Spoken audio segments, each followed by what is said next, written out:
Hello అండి, అందరికీ నమస్తే. అందరూ ఎలా ఉన్నారు? మీరు చూస్తున్నటువంటిది మా ఇంటికి దగ్గరలో ఉన్నటువంటి విఘ్నేశ్వరుని దేవాలయం వద్ద కోటి దీపోత్సవ కార్యక్రమం అయితే జరుగుతూ ఉందండి.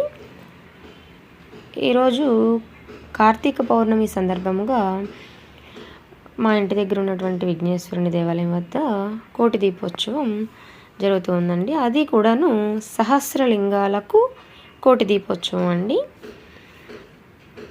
ఈ సహస్రలింగాలు వచ్చేసి అచ్చంగా బంకమన్నుతో అయితే తయారు చేశారండి, నల్లమట్టితోటి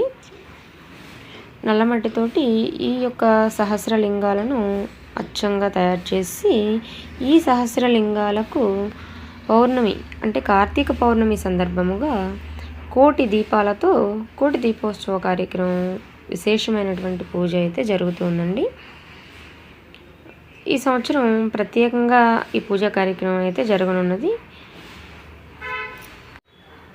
ఆసక్తి ఉన్నటువంటి మహిళలందరూ పూజా కార్యక్రమంలో అయితే పూజా సామాగ్రి తెచ్చుకొని ఈ కార్యక్రమంలో అయితే పాల్గొనవచ్చండి. అదేవిధంగా ఈ కోటి దీపోత్సవ కార్యక్రమం అనేది అరుదుగా అయితే జరుగుతూ ఉంటుంది.